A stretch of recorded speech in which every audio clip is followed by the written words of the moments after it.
ڈالی جاتی ہے، عورت پر بھی ڈالتا، تصویروں پر بھی ڈالتا، فیس بک واٹس ایپ پر بھی ڈالتا،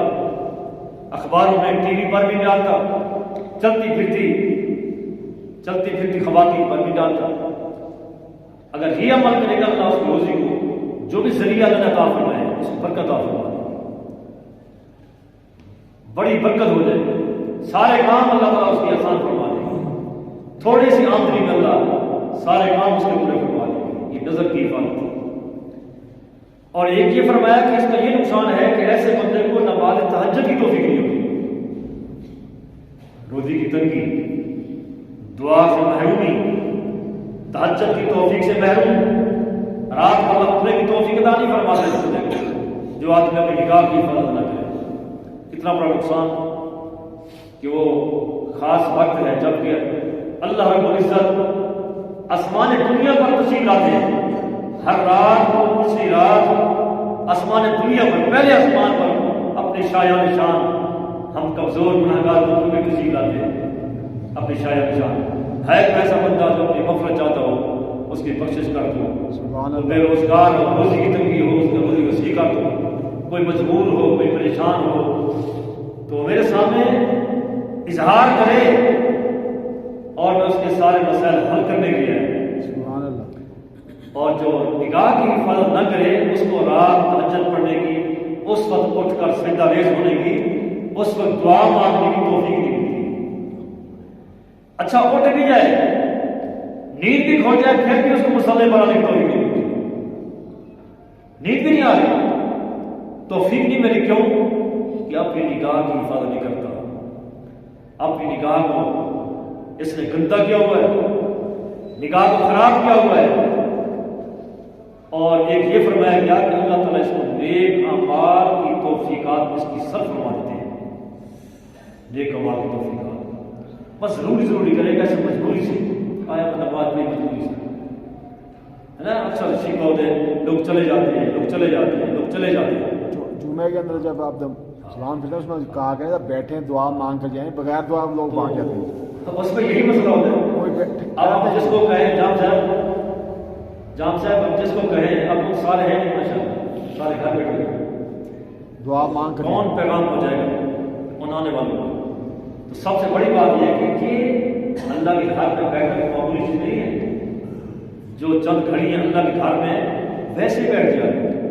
کیونکہ فرشتوں کا ماحول ہے۔ حدیث پاک بات ہے کہ اللہ کا گھر ایک ایسی جگہ ہے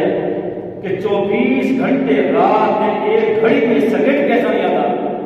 کہ اللہ کے گھر میں فرشتے موجود ہوں۔ سبحان اللہ، ہر وقت فرشتے، اللہ کی رحمت کے فرشتے مسجد میں موجود رہتے ہیں، دن میں بھی اور رات میں بھی۔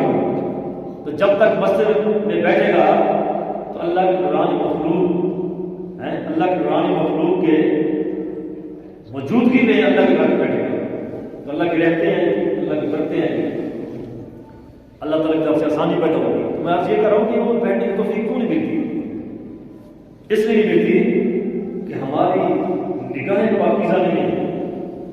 ہماری نگاہیں پاکیزہ نہیں ہیں، جس کے رب تعالیٰ نے مسجد میں بیٹھنے کی توفیق عطا نہیں فرمائی، اس سے اکابر نے فرمایا، آپ نے اعلان کرنا ہے آج نہیں، اللہ کے ولیوں نے فرمایا، دعا مانگ کر جاؤ، اور یہ اللہ نے فرمایا کہ جس کی نگاہ محفوظ نہیں ہے اللہ اس سے اعمال کی توفیق چھین لے، توفیقات چھین لے، سب فرمایا، خاتمہ ایمان پر نہیں ہوتا، روزی اللہ اس کی تنگ کر دیتے، تہجد کی توفیق اس کو نہیں ملتی، صحیح معنی میں دعا مانگنے کی توفیق ایسے بندے کو ملتی جو بندہ اپنی نگاہ کو خراب کر لے، نگاہ کو خراب کر لے، گناہ میں مبتلا ہو۔ شروع میں نے جو عرض کیا کہ اللہ تعالیٰ نے خود ارشاد فرما دیا جو ہمارا نبی دے وما آتاکم الرسول فخذوہ وما نہاکم عنہ فانتہوا، جو پیغمبر تمہیں دے اس کو لے لو، جو تمہیں حکم کرے، جو تمہیں تعلیم کرے اس تعلیم کو لو، اور جس چیز سے نبی پیغمبر منع کر دے تو پیغمبر کا منع کرنا وہ میرا منع کرنا ہے۔ جو تعلیم پیغمبر کی ہے اللہ یہ فرماتا تعلیم دراصل سامنے پیغمبر کی ہے، تعلیم میں رب تعالیٰ کی ہے، وہ میری تعلیم ہے جو ہمارا پیغمبر تمہیں دے رہا ہے، میری تعلیم، کیونکہ میں کہہ رہا ہوں جو پیغمبر تمہیں تعلیم دیتا ہے، علم دیتا ہے، عمل کی بات تمہیں دیتا ہے اور حکم احکام کرتا ہے، وہ دراصل میرا حکم ہے۔ جس چیز سے پیغمبر بنا کر ہے میں تمہیں رب بنا کر رہا ہوں، تم مجھ سے رک دو، باز آ جاؤ، میں بھی یہی کہتا ہوں۔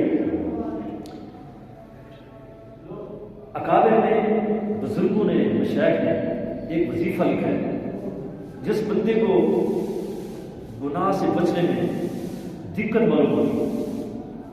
بد نظری سے بچنے میں دقت معلوم ہوتی ہے، دوسرے گناہوں سے بچنے میں، جھوٹ بولنے سے بچنا چاہتا ہے لیکن بچ نہیں سکتا، دھوکے سے، ملاوٹ سے، سود سے، مختلف گناہوں سے، بد نظری سے، مختلف گناہ ہیں، بہت سارے گناہ ہیں، بچنا بھی چاہتا ہے لیکن بچنے کی ہمت نہیں ہوئی، اس کی ہمت اس کی کمزور ہو گئی ہے۔ تو اللہ والوں نے فرمایا کہ قرآن کریم کی اگر یہ آیت پڑھ لی جائے، میں بھی بتا دوں، چند دفعہ پڑھ لی، 2-3 دفعہ پڑھ لی جائے ایسے موقع پر، تو وہ جو تقاضا ہے، گناہ کا تقاضا ہے، بالکل نیست و نابود ختم ہو جائے، کوئی تقاضا گناہ نہیں، دل کر رہا ہے، شیطان دباؤ ڈال رہا ہے، نفس دباؤ ڈال رہا ہے، کرو یہ، طبیعت دباؤ ڈال رہی ہے،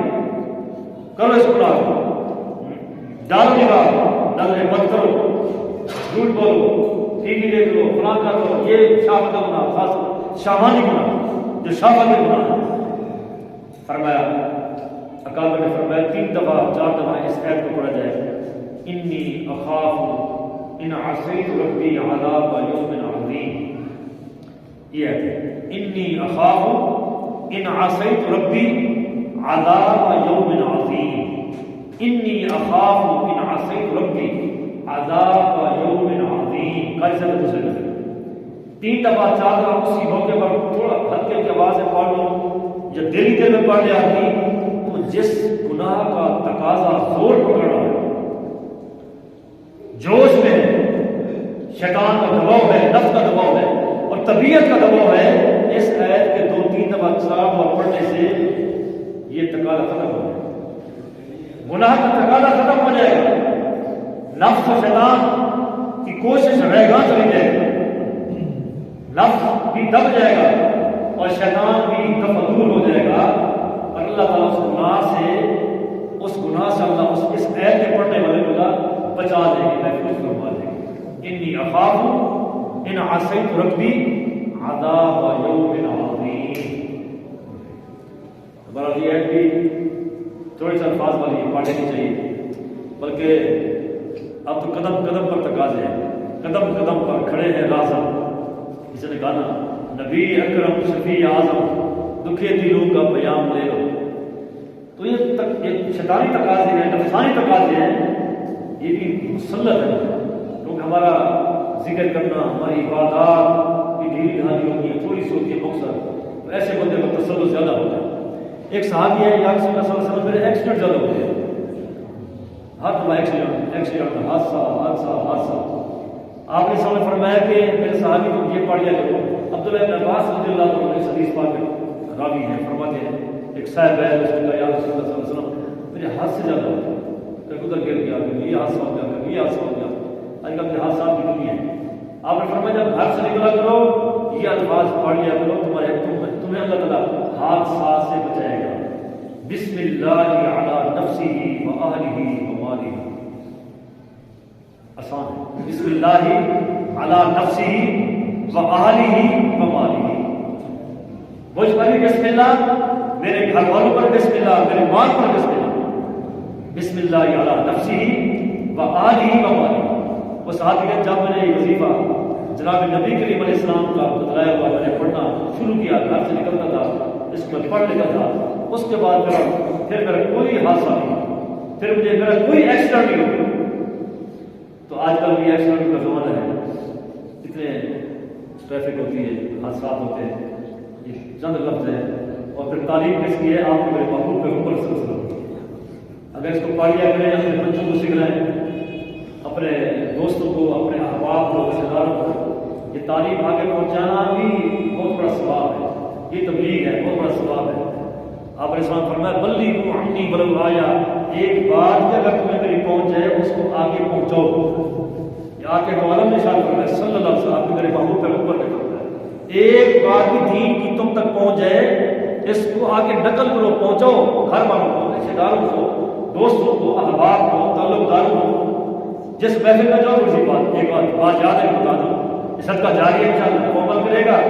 اللہ تعالیٰ اس کے عمل کا آپ میرے ثواب عطا فرمائیں گے۔ اللہ تعالیٰ ہم سب کو عمل کرنے کی توفیق نصیب فرمائے۔